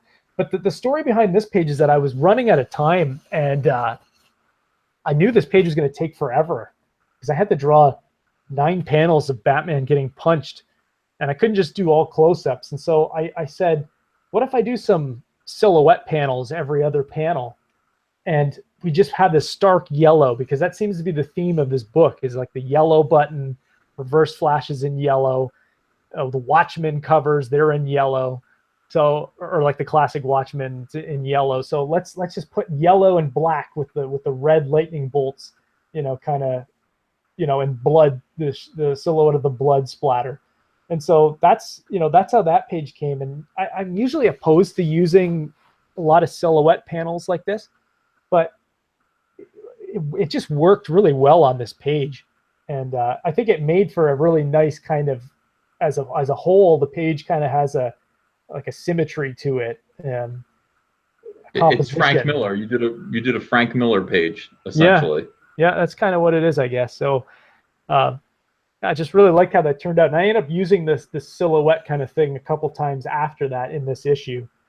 But yeah, it's hard to come up with 9 different panels of somebody getting punched in the face. Like, how do you change him up? How do you make him different? So, but and eventually he dies. I mean, it's like a guy getting hit this hard, this fast. It's like, geez, I mean, you've got Batman coughing up gallons of blood here. Yeah, which probably isn't realistic, but we really just wanted to push the fact that this is, and you know what? In all honesty, like I'm actually I'm opposed to showing a lot of graphic violence in comics. Like, I don't mind it if like there's some blood, because I mean that's realistic. But I don't want to draw people getting their heads ripped off just for the sake of doing that, But yeah. I felt that this story needed that. Like this story needed to have the violence and the blood just ramping up and up and up and up, because then there's a payoff at the end, kind of thing, Does it hurt you when you do it? When you're drawing it, are you like, like, is it painful? I don't know. I don't think it's painful, but because one of the things that I've always kind of tried to do is I've always tried to say to myself, if the projects that I work on are projects that I shouldn't be working on, is if I would be embarrassed to show this to my grandma, then maybe I shouldn't be working on it. Like if the subject matter, if the images I'm drawing would be something that I would be embarrassed to show my grandma, then maybe I shouldn't work on that book, because it might not be appropriate. It might not fall in line with what I believe and the values that I want, that I believe. I don't want to be a hypocrite when it comes to that stuff. So that's kind of how I've navigated a lot of the projects that I worked on. Is that, but I felt, again, this was one of those books where it was just like, this book, the violence needs to happen, because this is how it would actually be. If Reverse Flash is fighting Batman, well, let's just be honest, he would be so fast, he would just be pummeling him. And this is how a person would look if they're getting beat down by 4 fists in a second. Your face would be all smashed up. Yep. So then now we get to this panel here, and you notice that the screens, you can see the computer screens, and the button is smiling, button smiling down at them. And Batman spits in the Reverse Flash's face. And if you notice here in this panel, this one right here, the blood, the way that the blood is kind of falling down on his eyes is nice. It's subtle. I didn't want to make it didn't want to make it too in your face, but just kind of, it's subtle that it's the way that it's the same blood from on the button. Did he ask for that? Did Tom ask for that, or was that your inspiration? No, I think that was me. I don't know. Maybe it was in the script, but and you also notice that it's the reverse. It's not the same way. So it's the reverse. Everything's in the reverse, right? So, so then we get the sequence where I had to draw the Flash rushing Batman across the Batcave, and he's gonna throw him into one of those like pod things that he has the costume. Batman always has all of his costumes on display. This is the most impressive 3 panels to me, by the way. I saw that and went, wow, that's smoking hot. And I mean, it's something that readers will just kind of pass through, but it is incredibly difficult to draw that, and for almost no payoff. Like something like this looks really cool, but it's kind of easy.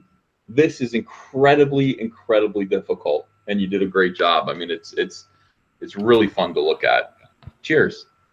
No, thanks. And this was a panel where it was hard. It's like, how do I show this? How do I show that he rushes him halfway across the cave, you know? And I think I went through a couple different variations of it, but then because I always wanted it to be kind of exciting, but I thought, you know, the easiest way, the way I try to go about storytelling is just to keep it simple. I don't use crazy layouts in my comics. I like my comics to just be very simple and easy to read so that anybody can pick it up and read it. Like that's just kind of the keep it simple, stupid, you know, version of comic books. Like just keep it simple so that, because, you know, there's always that famous saying that every comic book is somebody's first, you know, kind of thing. You got to treat it like as if, you know, this is somebody's first comic. And so you kind of want it easy to read so that they know what's going on. And so, so he rushes him, he throws him into this glass, and on the glass is a note, which was from Flashpoint. I think it's from Flashpoint that Thomas Wayne had written to give to Batman. He'd given it to Flash to give to Batman. So that's been in the cave, and so that's what he picks up, and Reverse Flash reads it, and so we have this sequence here where he's angry at Thomas Wayne because Thomas Wayne had stabbed him or something like that, and so he rips apart the thing. And again, I just drew different hands on different layers. Heck, I think they're just copied because I'm lazy like that. And so they just copied the same hands, drew them on different layers, and then Brad could kind of make them look like they're see-through. And then again, we go to this yellow kind of in the background. Like, I can't tell you how much I love that. Yeah, just to kind of, originally I think I'd drawn a background, and I thought it's taking away, it's distracting from the paper, the paper floating through the air. And so I just thought, what if we just stick yellow back there? Then the reader 100% knows what's going on, because I just felt like it would look a little too blank if there was, you know, if we tried to put the Batcave or something in the background. This just really says to the reader, this is an important moment. You know, this is as violent. This sequence is as violent as these other yellow panels to me. That's what it kind of says to me. This is violence happening at the hands of Reverse Flash. It's inspired. It's good stuff. Yeah, and Reverse Flash has destroyed the note, which is the only thing that Bruce Wayne kind of has from his father, right? So that was something that he really cherished, and so this is important that he's ripped it up, because now Batman's angry. You know, he's angry. He's like, you know, get out of my cave, and Reverse Flash is kind of mocking him, and again, I had to get. These are things that you don't really think about when you're reading the comic, but like Flash is here, he's on the other side, and I needed him to move to the other side of Batman, because eventually they're going to race back towards the Bat computer. So, you know, you have to kind of, so I had it so the Reverse Flash, now he's coming around, so he's on the other side of Batman. And so, you know, those are things you have to be reading the script and thinking where these people are in space, you know, to each other, because I knew I had to get them out from the computer over to the little area where there's the the costumes on that platform. But then I have to get them back to the Bat computer. So I have to have Reverse Flash come around, and he's kind of mocking him, so he comes around walking, and that's when Batman pulls out his Batarang here and stabs it into his foot to kind of hold him in place, so that Batman can get a couple licks in on him. And so he punches him a couple times, but not enough. Yeah, it's not enough because the Reverse Flash just claps his hands, boom, and Batman goes flying back. And again, he goes flying, and now he's flying backwards into the computer. I think I originally had this panel a pulled back shot of showing him flying across, but I just didn't get the right feeling from it. I just felt I needed a big shot of him smashing into the computer and glass shards kind of falling all over the place. And so then Reverse Flash, he kind of phases, through the Batarang, which was kind of painful to draw because I have a thing about, I'm always scared I'm going to step on a nail or something, on my foot. Like, I don't know, just kind of, so then, we have the stare down shot where Batman's kind of looking at him across. And again, I use the silhouette. Sometimes you want to draw attention to the guy in the background. So, so you use the silhouette to, to make sure that the viewer is paying attention to what you really want them to pay attention to. And this is the classic kind of, creating a frame or a border, kind of way of composition. There's like that famous, I think it was a Wally Wood. He had like the famous like panels. Like if you just draw a comic book with using all these styles of panels, it'll always look visually exciting kind of thing. And that's one of them, is those to use that technique. So now we have this close up, and we're zooming in on Batman as he's getting ready. He says, I just need 11 seconds. And so now the countdown's on. Reverse Flash is, he's going to kill, but he wants to kill Batman. So he races in. This is a classic kind of shot I use a lot, which is the low to the floor with the foot in the foreground. Whenever I'm lost, I'm like, well, what kind of panel do I use here to get this point across? I always seem to go back to that worm's eye view. Close up of the worm's eye view, close up of the foot, so that you can see the character moving in the background towards our character. So Batman tries to punch him. Here, hang on, Jason. Somebody said every now and then people can donate money just to have their comment read. It's called a super chat. So a fellow named Vendon Singh said, I love you, Jason Fabok. You're an inspiration, and so are you, Ethan. Seems like you were nice enough to get him based on requests. Absolutely, we'll watch it all after school. Super chat for support. Love you. Thank you, Benton. Awesome. Okay, I'm sorry. Continue. That's great. So then we got Batman. He tries to throw a punch, but Reverse Flash phases through that. Again, I use the same kind of technique there with the phasing. And then we go back to these yellow panels here. But instead of the silhouette, I chose to actually draw it in full detail so that you get 100% the sense of what's going on.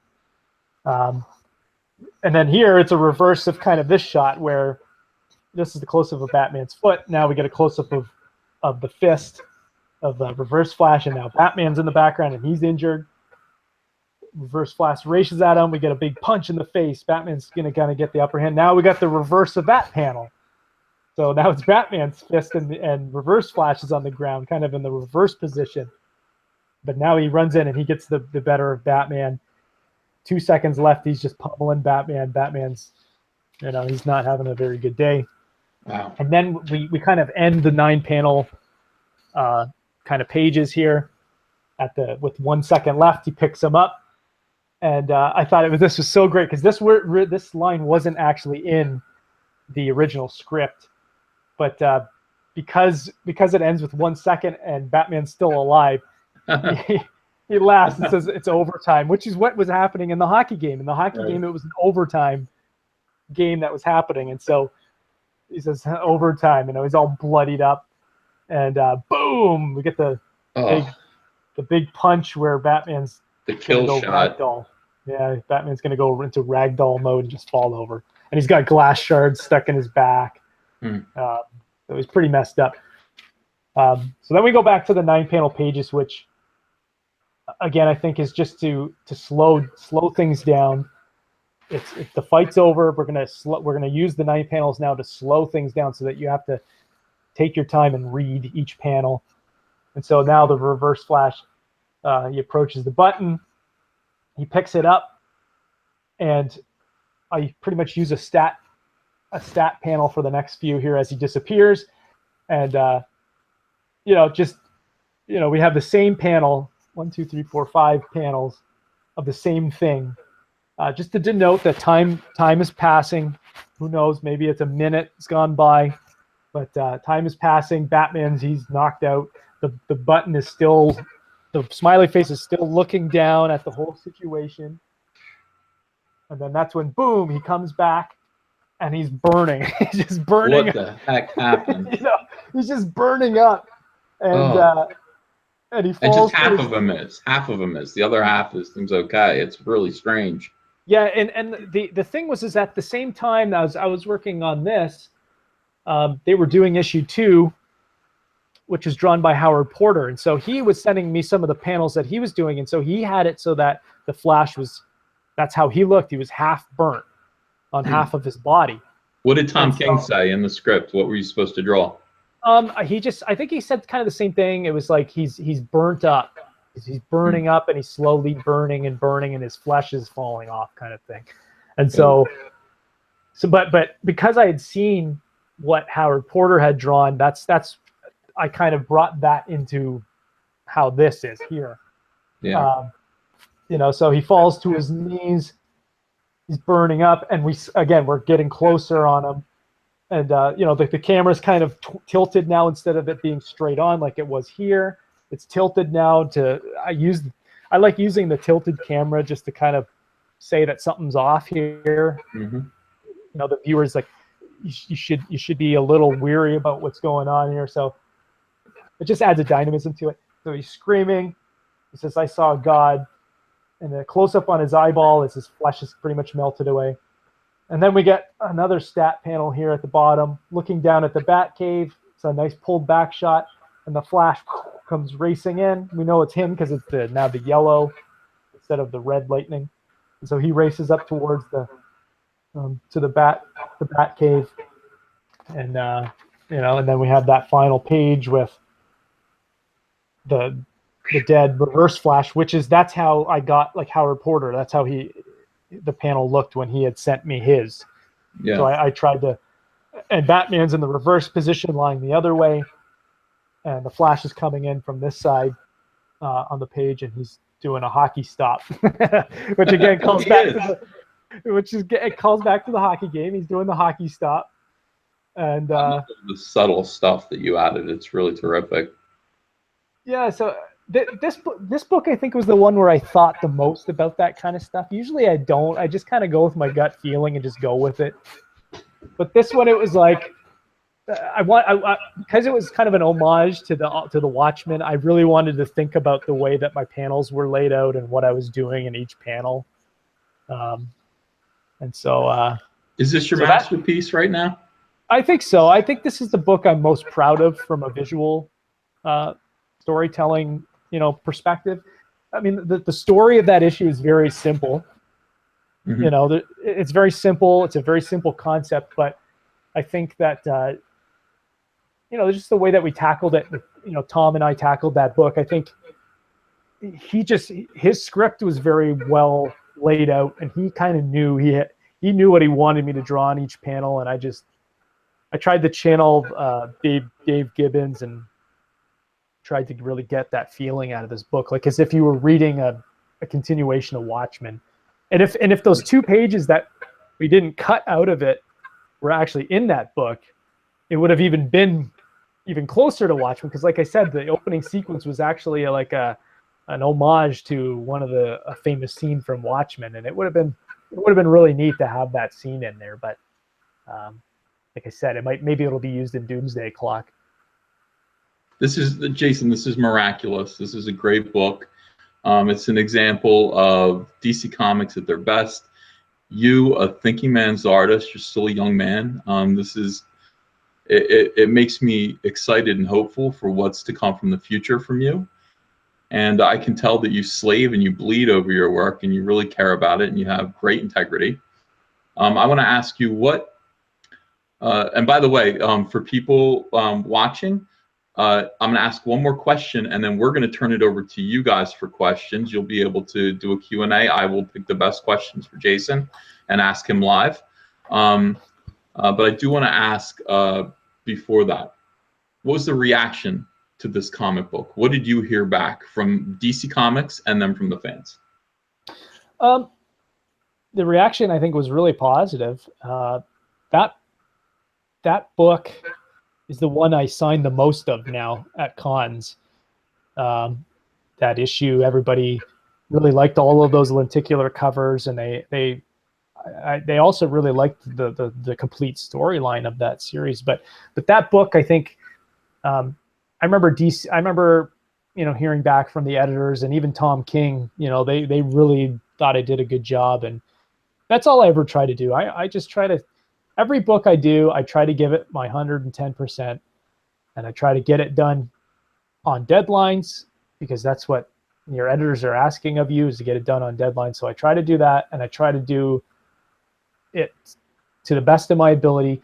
And a piece of wise advice I once got from Brian Cunningham, because I always struggle with perfectionism. I want things to be perfect.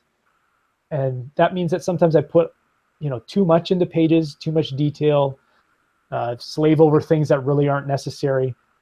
But Brian Cunningham once told me, he said, don't strive for perfection, strive for excellence, because you'll never be perfect, but you can do things to an excellent quality.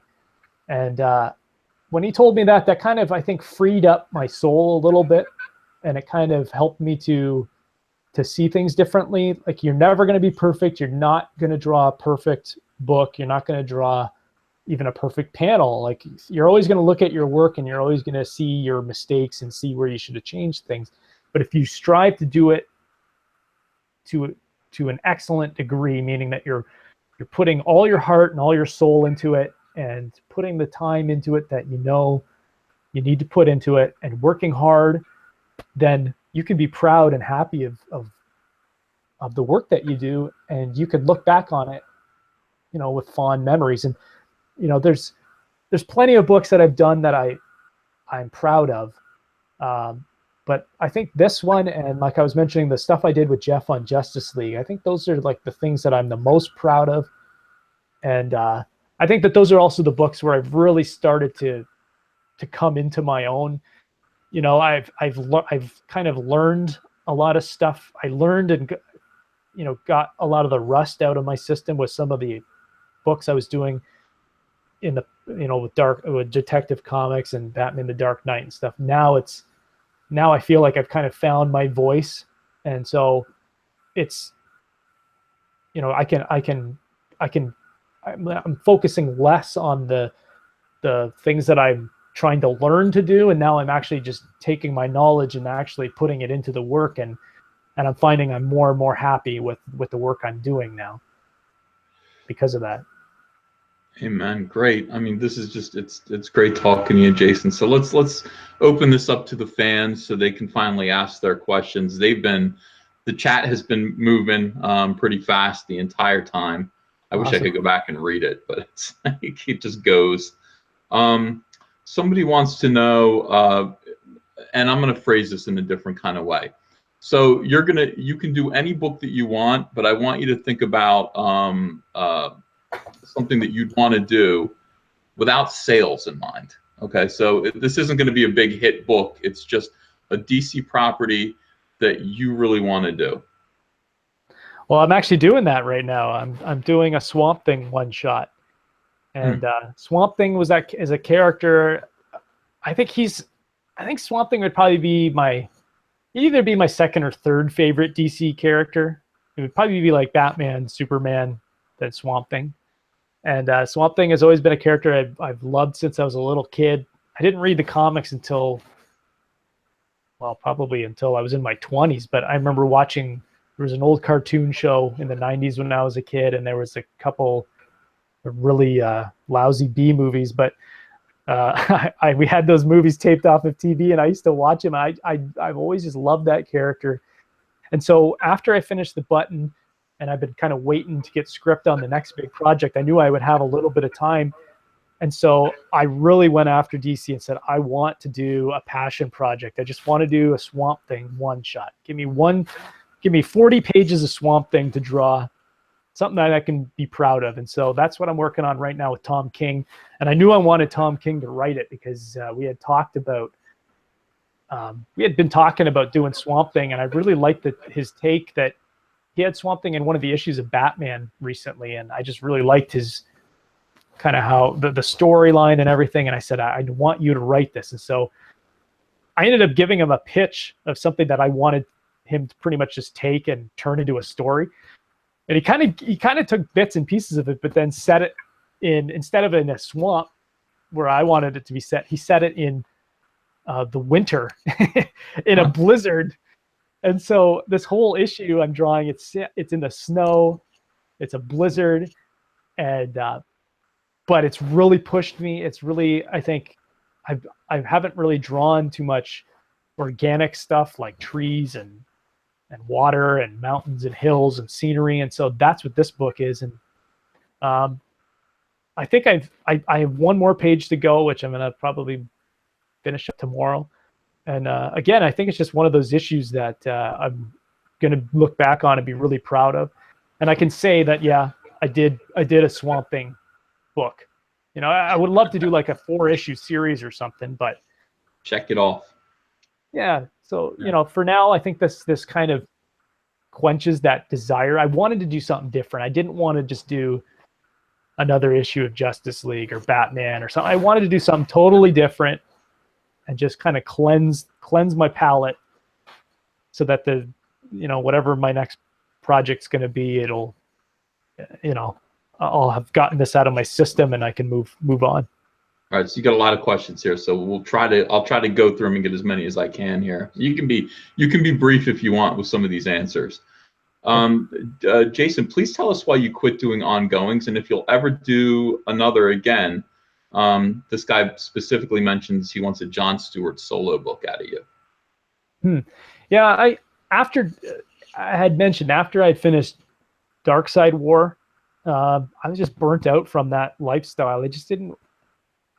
When you're on an ongoing book, that's all that is your life, and my wife and we have a 2.5-year-old son, and we got another one on the way. And, I just started kind of looking at my family and thinking, what am I doing? Like I'm putting all my time into comic books, which is, I love my job. Don't get me wrong. I love it. This is my passion. This is my dream. But I said to myself, do I want to live this way? Like, do I want to just work in my office 24/7 and never see my family? And my wife, during Justice League, that my son was born around the time I was working on issue 44, and he was born in August. And I literally took off like 2 days and then I had to go right back to work while my wife was taking care of a newborn baby. And that kind of shook me up. I kind of said, I don't want to do that. I don't want to be the dad who's just never in the picture. And so I kind of said to my wife, here's the thing. I from now on, I feel I can kind of call the shots. I don't need to work on ongoings. We're making a good living. And the other thing is too, and this goes back to my faith, is that I believe that God will provide.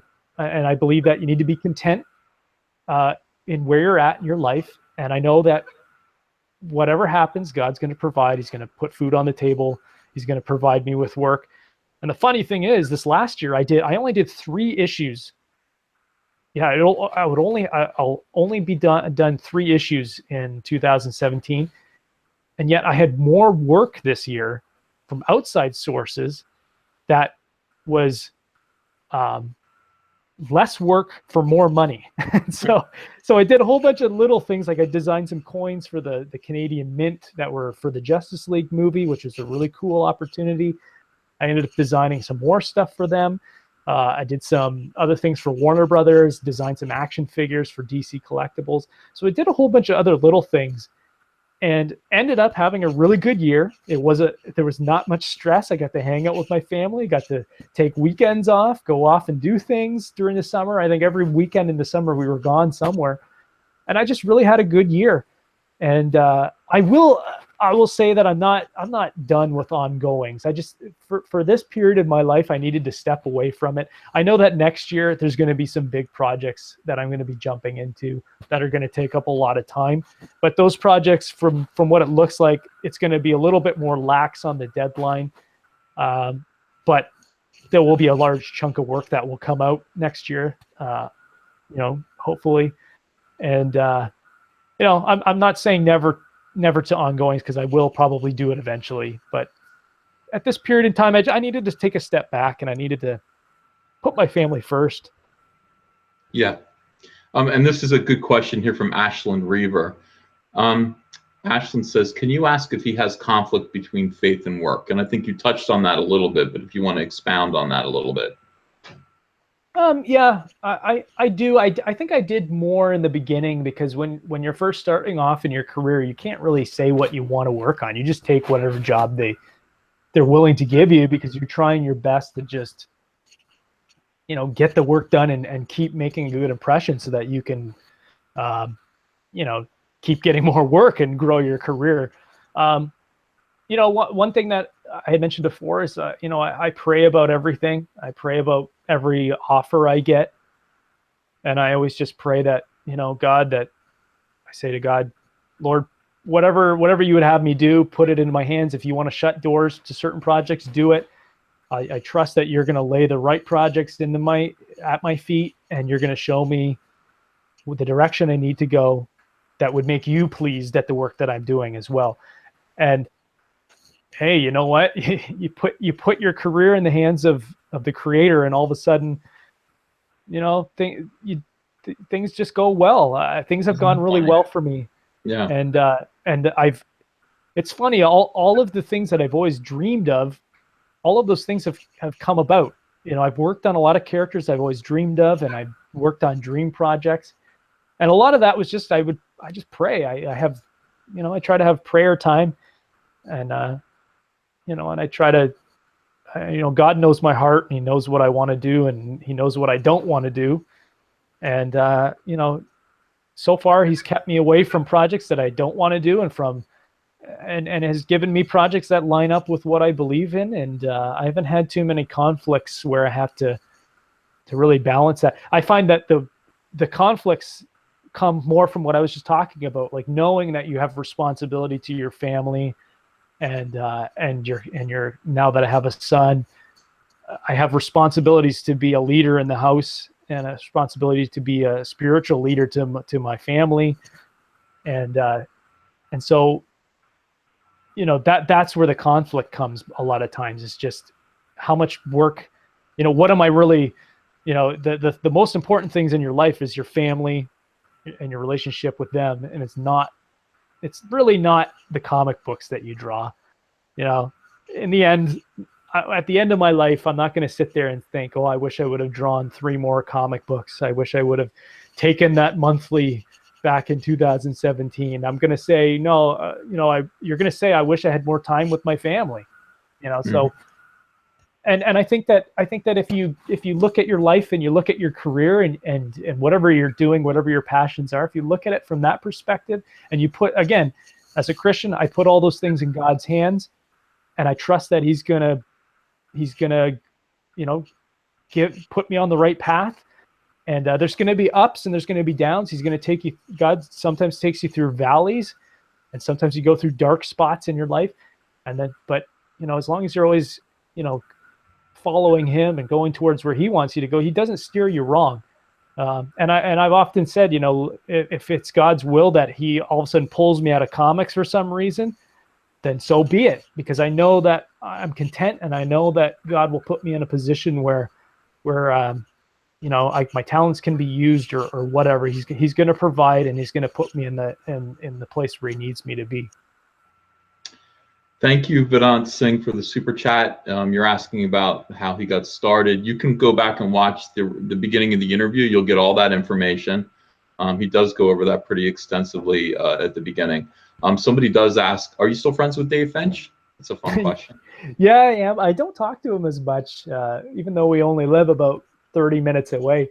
I usually see him at Comic Cons more than I do. I should get back.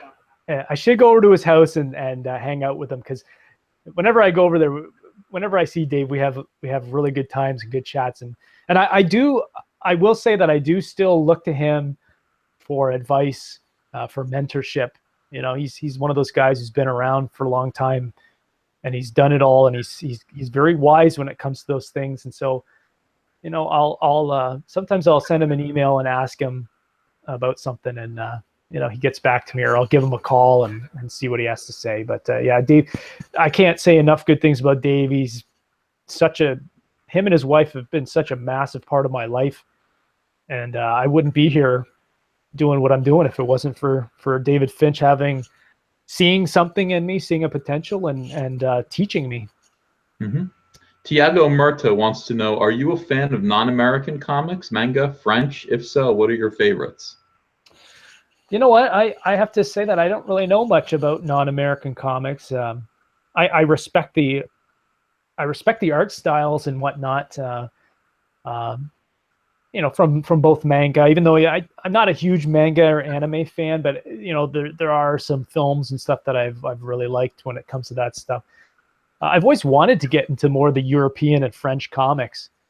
I've always, you know, I've loved, when I was a kid, I really loved Hergé's Tintin books, and I loved that art style and all the stuff that he did there. But you know, I would like to get into some of that at some point. I think that I really like the presentation that the French comics, mm-hmm. you know, they do these bigger books, and it just seems much more grand, you know.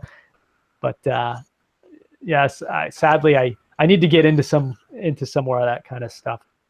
There's not so much time to read when you're drawing all the time, is there? I mean, that's true. That's true. Somebody says, Unranked Chevron says, Jason Fabok, would you like to go back to the less detail-oriented art of yesteryear, or do you prefer the more detailed look and workload of modern comics? I like the detailed stuff. That's always what has attracted me, and you know, I don't know. I think that's what the fans like as well. You know, I don't know. I think I don't know. There's not a knock against like simplistic artwork, because there's a place for it, and there's beautiful artwork that's being done. You know, like I had mentioned, I love Tim Sale, and you know, I love that kind of. I love simplistic artwork, and I think it works very well in certain spots and certain things. But I think I found where I need to be artistically, and I think that,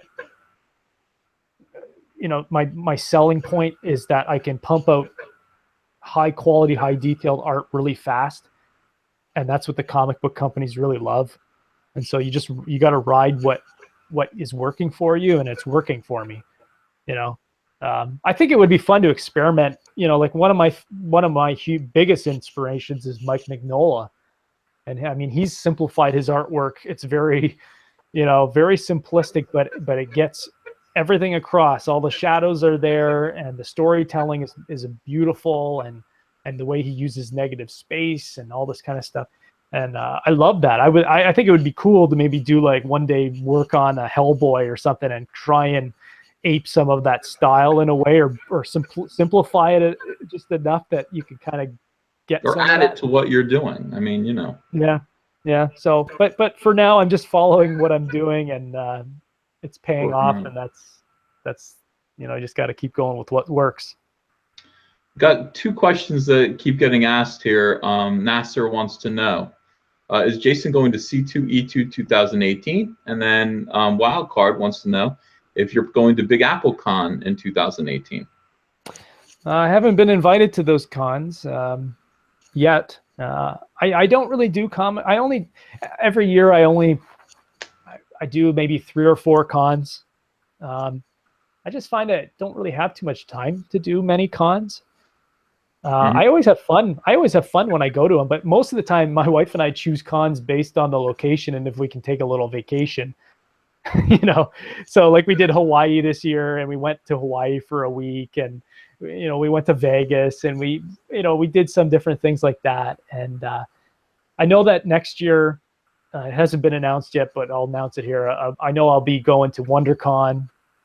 Somebody I think just asked that right this yeah. minute. Yeah. So I just agreed to do that, and I really enjoyed doing WonderCon. I did it 2 years back, and so I'm going to do that one, and I'll probably do Fan Expo in Toronto again.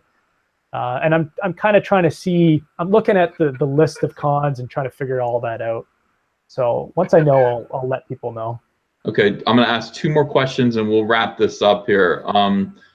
Jason Fabok, where can they buy your artwork? I have a little online store, jasonfabok.bigcartel.com. Most of the stuff on there right now is just covers.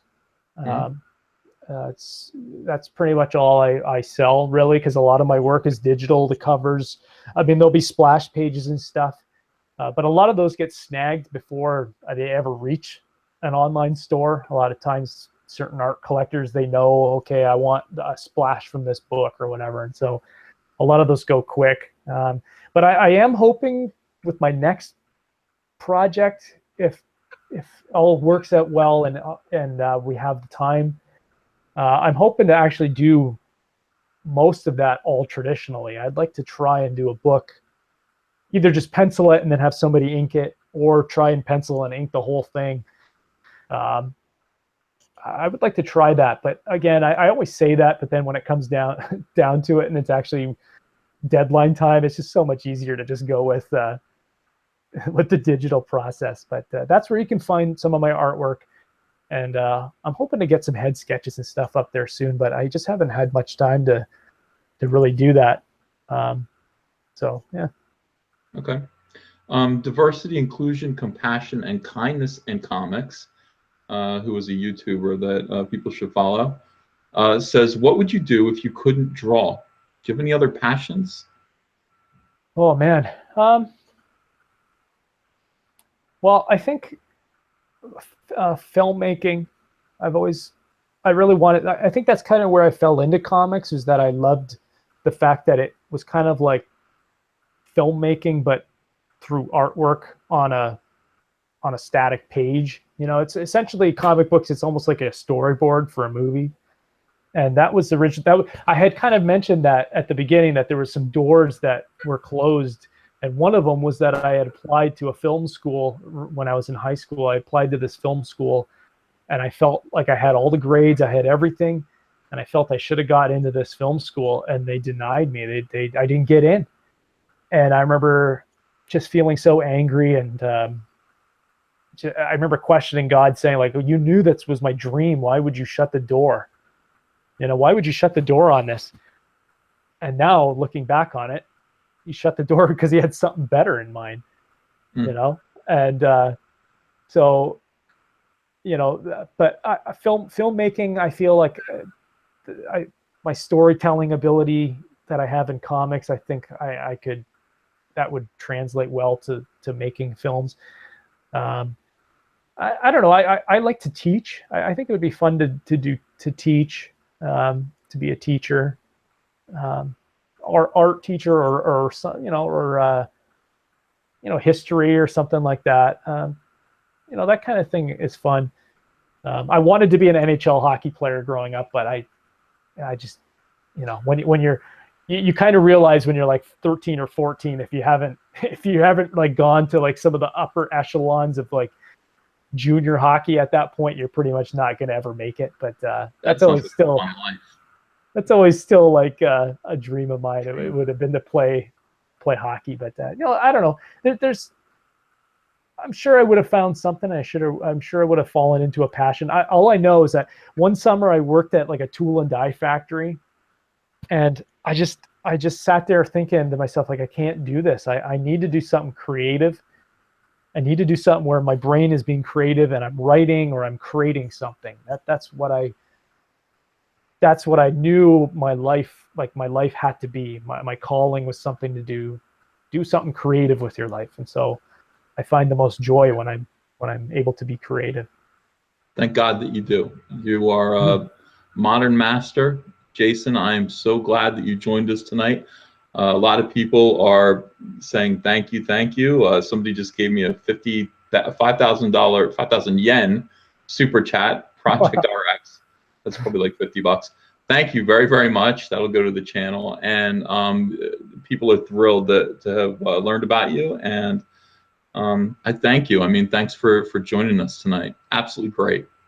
No problem. Anytime. I had a blast, and I think what you're doing is really cool. And I think these kinds of things are really important to raise up the next generation of artists, because, you know, when you're looking for information on how to break into comics or what things you could be doing to make yourself a better artist, sometimes it's hard and sometimes it's a little confusing.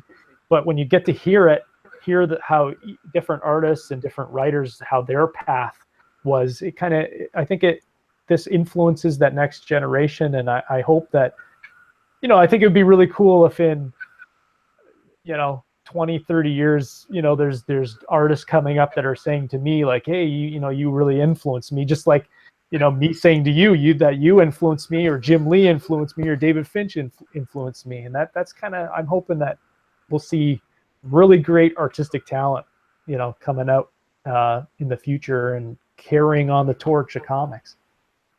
Well, I mean, that's what we do here at Comic Artist Pro Secrets too. We pull back the curtain for up-and-coming artists to learn some of the tricks of the trade. So thank you very much. Thank you, everyone. And we'll see you again next week. I believe we've got Tony Moore from Walking Dead next week. Nice. So yeah, look forward to that. And okay, good night. Bye-bye.